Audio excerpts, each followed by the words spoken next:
Some of you guys are just feeling very, maybe possibly lightheaded, fainty. You need to get more rest. And again, be kinder on yourself, gentler on yourself. You've been pushing yourself pretty hard. And even if you've like, well, I got so much to do, you're not going to. You're burning the candle at both ends of the stick, basically, is the energy. You have not also put things in the past that are part of the past. So you'll know everything that you think about. It's current. It's not let go of. There's 4 sections of the brain when you go through all experiences that need to actually be noted when you're processing events. So when you, let's just say you're going through a breakup. So whatever the reason is, we don't need to go there, but your blood will start with the realization of we're breaking up. And so that's the event. You have the event that starts. That's step 1. What's the event? We'll just use the example of a breakup. So step 2 will be process the event. So we are breaking up. I found a dead body. I lost my job. Say the sentence to yourself and actually process what that means to you. Think it through.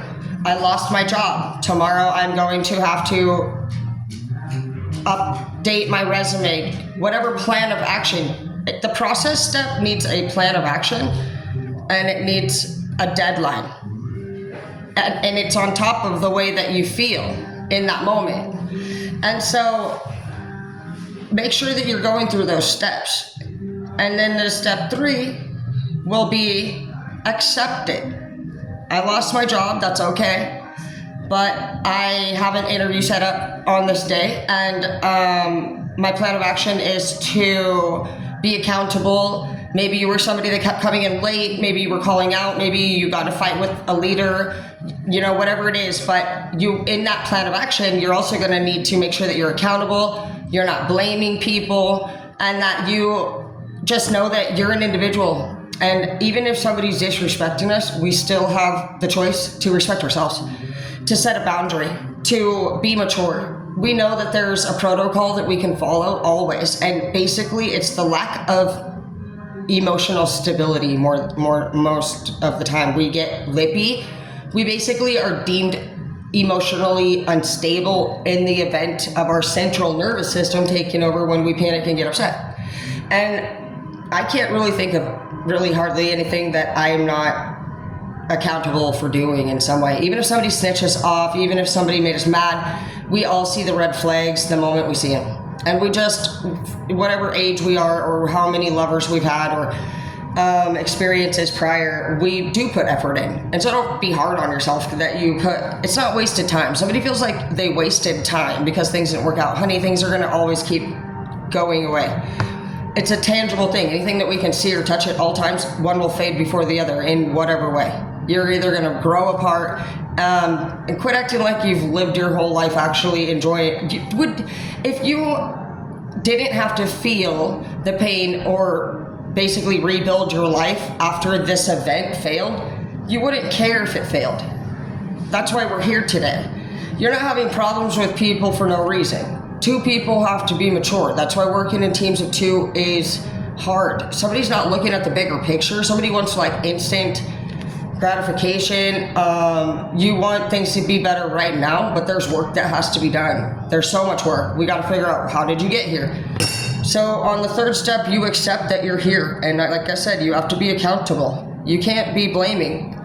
Because if you blame, then you may fall into the same patterns at the next place. You have to see all the personality types that were playing a part in that. We have to see if we were clashing. If I see arrogant here, somebody actually may not even, I just don't know that somebody really is being honest about putting something in the past. For some of you, you could want to know, like, are you not seeing that person anymore? Because somebody's got temptations here. They're always fucking looking in at shit that they can't have or shouldn't even have involved in your relationships or your job place.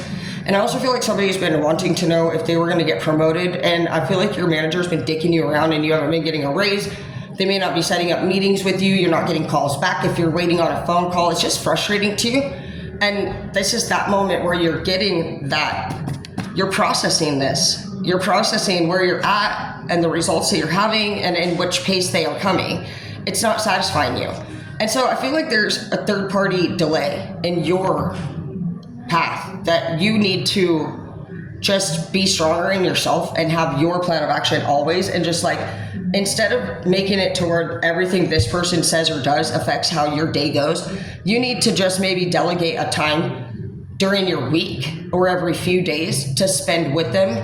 And you need to also, in your plan of action, know it's necessary at this point to actually maybe limit the amount of time you spend together, because however it is becoming, you might start looking for a different job. You may start trying to find a different place if you're struggling with your landlord. You may just ask your partner once again, is this going on? And know that they more than likely, and tell them, I'm going to talk to you today.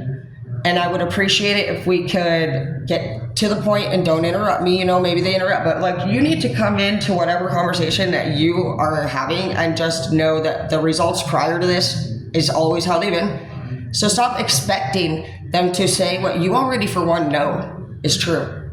So what are you really wanting? You want to hear the truth that they're fucking you over? That doesn't, if you really think about it, that doesn't change a person to say it. That would hurt you more to hear it. Really, it would. We think it would be better for us to sit there and fucking hear them say it. Say that you cheated on me. Say that you fucked me over, you know. How the fuck would that make us feel good? And if they were going to change, we wouldn't be drilling them about saying it. So what we're really saying is we have no self-respect and that we will accept anything into our lives at that point. It's saying that we can't really say that we have a strong foundation in anything when we're using drugs or when we're using alcohol or when we haven't put the past in the past. And that's just really what it is. And it's nothing really that is, it's not bad that everybody's doing. It's just, it's affecting it to where in the long run, if we have to be pure and healthy and we have to close out previous chapters, none of us actually will be able to probably find our soulmate in this lifetime. So we're just dating for fucking really to feel the heartbreak over and over again. The reality of how many people would be clean and sober, healed, and positive for one another, very low. 49% of our nation is not married, and we don't talk about it anymore. And if you're single, well, half the world is. So look up more statistics. Stop being such a bummer. Somebody's a bummer. Yeah, 5 of Cups in the reverse. That is such a low vibing person. Plan your future in the reverse. What is your? What are you doing with your life? Literally, like, you're pessimistic. You are drugging and drinking. You do not have any goals. You think about short, like I said, instant gratification, short-term goals. You are wanting shit that you shouldn't have, can't have. You have somebody previously that you dated in and out of your energy on your mind that you're not over, that you have a way stronger love for than this person here who you know would not possibly be your person, because we're not fucking clean and sober, and we're not fucking, you're not over your ex, and you are desiring things. You're keeping that a secret as well, and you're struggling with addiction. Sounds about fucking pretty much everybody. So just be real with yourself. Yeah, with the Wheel of Fortune in the reverse, that's pretty freaky. So wherever your life is right now, what's going on right now, the way that you talk with people, the circumstances that you go through, if it's just a constant fucking shit show, it's stopping where you're at right now. I say that chapters can be, they shouldn't be any longer than 3 months long. According to medical research, we actually did originally at one point have the potential to complete anything from a breakup to a grieving circumstance in a 3-month period if you're healthy. So that's where you just really got to think of yourself as a vehicle. Being that we all start off a brand new healthy car with baby soft skin, how often are you getting your tune-ups? Do you even know what kind of, like, are you taking care of yourself? Do you stay up too long? Do you push yourself? Like, and also every time that you don't sleep at night, you burn brain cells. Every time you hear somebody else fighting around you, you burn brain cells. Drink or drug, brain cells are burnt. And when you stress or are depressed, you burn brain cells. They are not repairable. That's why people are on a lot of medications. And those medications are done through a psych eval, which requires you to be honest and open and vulnerable about all of your most painful circumstances. How many of us can really say we were completely honest? Most of us go in to therapy and we talk about some shit that happened years ago, but why we're really there is probably because we're in a domestic violence relationship. But then we go in and somehow, because we look stupid keeping secrets for people and they look like some kind of Prince Charming. I don't know if you guys have ever done therapy, but it's not a good idea with your partner that's abusive, because you end up and you start fearing as a mother, are you going to get your kids taken if you're honest about the shit that you have going on with your significant current other? That's what it is. Most of us are in therapy because people are telling you to get better. So then you would have to say what you're doing today, not last year. So you're getting these medications realistically that are all made up out of fucking a non-current fucking mindset of what you pick and choose that you're going to deliver in honesty to your counselors. That's very actually unstable. Unless you were always 100% honest before you got your fucking meds, you're on the wrong medication. And you're also supposed to be working towards actually having skills to overcome these challenges. And what the meds do is they pretty much, if you say, oh, I have anxiety, they're going to go and add something that cuts the part of the brain off so that you don't feel anxiety. I've seen people be at their own fucking dad's funerals and not even cry because the pills are so strong. And so in the long run, it's not any of us, or many of us are who the fuck. If you have anything that you actually have on your mind that you can't share openly and honestly with other people, you're not even your authentic self. So the reality of you being single and fucking finding your person and actually just being on point and perfect, and on top of that, guys, we have a whole world that's failing right now. We don't know half the time if we're gonna get nuked or fucking straight trafficked or fucking, we have no money to make.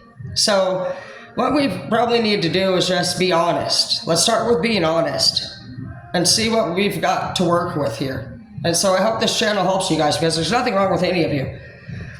And whoever honestly made you feel that way, they have their own shames. The same thing we're here today for, and I'm sure that they're listening. And I just, everybody was made to do a different thing, and a lot of your weaknesses that you're scared of other people knowing is your strength. It's only you who's went inside of those houses. It's only you that has shot those guns with those gang members. It's only some of you that have actually seen them underground traffic tunnels. It's only some of you that have fucking used drugs, cooked drugs, sold drugs. You know what's out there. We need people that have experience. So if you don't share your experiences, it's only you that have actually gotten big black eyes from your lovers. And, women out there that are still struggling, that are not where you are at, or men that, all of you guys that come out and say, I'm gay, it doesn't matter what it is. It's always your biggest fear. For me, it was that I was CPS involved and I was an addict and I was in an abusive relationship. But it changed me because my student came up to me one time and she told me, Miss Dana, I can't wait to have a relationship someday like you and Zeke. Dude, 90% of our relationship, he had hands on me. He just apologized this fucking week for fucking strangling me unconscious, and I woke up with a fucking shotgun bullet in my mouth and his boot over my fucking face. So, I realized me acting like everything was perfect, I had people looking up to me. And that example that I was leading could have gotten them into a domestic violence relationship, because some of my mentors told me that it's a shame to complain out loud. Never complain out loud. Never rant online. Never say anything about your problems unless basically you're willing to fix it then and there. Maybe I can see the point to a degree, and so I did that. For 8 years, I kept it a secret. It wasn't until my sister moved in with me and saw it firsthand. And, I'm grateful for every one of you. And you don't need to be ashamed of anything that you went through. I would never want any of you to have to go and get that experience to be able to help people truly. And so don't be ashamed of what you went through. Be helpful.